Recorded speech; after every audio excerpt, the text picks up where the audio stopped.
श्रीमद् भगवद गीता तीसरे अध्याय का महात्म्य। श्री भगवान कहते हैं, प्रिय, जन स्थान में एक जड़ नामक ब्राह्मण था जो कौशिक वंश में उत्पन्न हुआ था। उसने अपना जातीय धर्म छोड़कर व्यापारिक वृत्ति में मन लगाया। उसे पराई स्त्रियों के साथ व्यभिचार करने का व्यसन पड़ गया था। वह सदा जुआ खेलता था, शराब पीता था और शिकार खेलकर जीवों की हिंसा किया करता था। इसी प्रकार उसका समय बीतता था। धन नष्ट हो जाने पर वह व्यापार के लिए बहुत दूर उत्तर दिशा में चला गया। वहां से उसने धन कमाया और घर की तरफ लौटा। बहुत दूर तक रास्ता तय करने पर एक दिन सूर्यास्त हो जाने पर जब दसों दिशाओं में अंधकार फैल गया, तब एक वृक्ष के नीचे वह बैठा। उसी समय लुटेरों ने उसका धन लूट के उसे वहीं पे मार दिया, उसके प्राण ले लिए। उसके धर्म का लोप हो गया था, इसलिए वह बड़ा भयानक प्रेत हुआ। उसका पुत्र बड़ा ही धर्मात्मा और वेदों का विद्वान था। उसने जब अपने पिता के लौटने की राह देखी और जब वे नहीं आए, तब उनका पता लगाने के लिए वह स्वयं भी घर छोड़कर चल दिया। वह प्रतिदिन खोज करता, राहगीरों से पूछने पर भी उसे उनका कुछ समाचार नहीं मिलता। एक दिन एक व्यक्ति से उसकी भेंट हुई जो उसके पिता का ही मित्र था। उससे सारा हाल जानकर उसने पिता की मृत्यु पर बहुत शोक किया। वह बड़ा बुद्धिमान था। बहुत कुछ सोच विचार कर पिता के पारलौकिक कर्म करने की इच्छा से आवश्यक सामग्री साथ ले जाकर काशी जाने का विचार किया। मार्ग में 7-8 मुकाम डालकर 9वें दिन वह उसी वृक्ष के नीचे आ पहुंचा जहां उसके पिताजी मारे गए थे।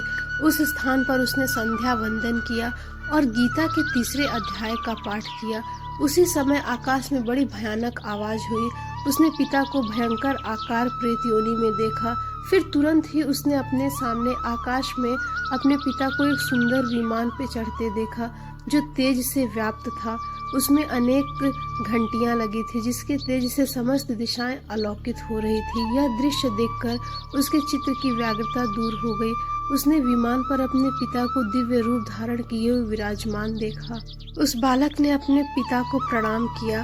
पिता ने उसे आशीर्वाद दिया। तत्पश्चात उसने पिता से यह पूरा वृत्तांत पूछा। उसके पिता ने कहा, बेटा, देववश मेरे निकट तुमने गीता के तृतीय अध्याय का पाठ करके मुझे इस दुष्कर्म बंधन से मुक्त करा दिया। अब तुम घर लौट जाओ, क्योंकि तुम काशी जो जा रहे थे वह प्रयोजन तृतीय अध्याय के पाठ से ही सिद्ध हो गया। पिता के इस प्रकार कहने पर पुत्र ने पूछा, हे पित्र, मेरे हित का उपदेश दीजिए तथा मेरे लायक जो कार्य करने योग्य हो वह बतलाइए। उसके पिता ने कहा, पुत्र, मेरे ही तरह मेरे भाई भी इस घोर नरक में पड़े हैं। तुम्हें उनका भी उद्धार करना है। अतः जितने भी लोग नरक में पीड़ा सह रहे हैं, तुम्हें सबका उद्धार करना चाहिए। यही मेरा मनोरथ है। जिस साधना के द्वारा तुमने मुझे संकट से छुड़ाया है, उसी का अनुष्ठान तुम औरों के लिए भी करो जो सबके लिए उचित हो। पिता का यह संदेश सुनकर पुत्र ने कहा, यदि ऐसी बात है तो आपकी भी इसी में रुचि है। मैं समस्त नारकी जीवों को नरक से उद्धार कर दूंगा। यह सुनकर उसके पिता बोले, बेटा, तुम्हारा कल्याण हो। मेरा अत्यंत प्रिय कार्य संपन्न हो गया। इस प्रकार पुत्र को आश्वासन देकर उसके पिता विष्णु धाम को चले गए। तत्पश्चात वह बालक भी अपने गांव को लौट गया। भगवान श्री कृष्ण के सुंदर विग्रह के सामने बैठकर उसने अपने पिता के आदेशानुसार गीता के तीसरे अध्याय का पाठ किया। उसने नारकी जीवों का उद्धार करने की इच्छा से गीता के पाठ का सारा पुण्य संकल्प करके उन्हें दे दिया। इसी बीच भगवान विष्णु ने अपने यमदूतों को यमराज के पास भेजा। यमराज ने उनका यथोचित आदर सत्कार किया। फिर यमराज ने उनसे यमलोक में आने का कारण पूछा। तब विष्णु दूतों ने कहा, हे यमराज, शेष शैया पर शयन करने वाले भगवान विष्णु ने हमें यहाँ इसलिए भेजा है ताकि आप नरक में पड़े हुए समस्त प्राणियों को छोड़ दें। यमराज ने कुछ विचार किया। तदंतर उसने नरक के सभी निवासियों को वहां से तुरंत मुक्त कर दिया और फिर वह क्षीर सागर में भगवान विष्णु से मिलने के लिए चल दिए।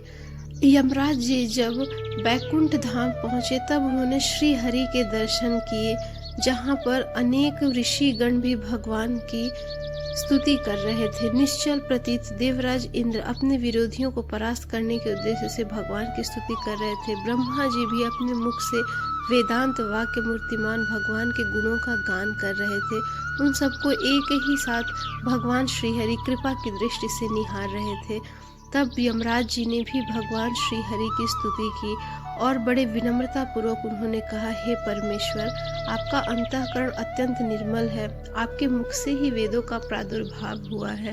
हे भगवान, मैं आपसे कुछ प्रश्न करना चाहता हूँ। जगत गुरु, आपके आदेश से इन जीवों को गुण रहित होने पर भी मैंने नरक से छोड़ दिया। अब मेरे योग्य जो कार्य है उसे बताइए। उनके यूं कहने पर भगवान मधुसूदन मेघ के समान गंभीर वाणी में बोले, हे धर्मराज, तुम सबके प्रति समान भाव रखते हुए लोगों का पाप से उद्धार कर रहे हो। तुम पर देहधारियों का भार रखकर मैं अत्यंत निश्चित हूँ। अब तुम अपने लोक को लौट जाओ और अपना कार्यभार संभालो। यह कहकर भगवान अंतर्ध्यान हो गए। यमराज भी अपनी पुरी को लौट गए। तब वह ब्राह्मण पुत्र अपनी जाति के और समस्त नारकी जीवों को नरक से उद्धार करके स्वयं भी श्रेष्ठ विमान द्वारा विष्णु धाम को चला गया।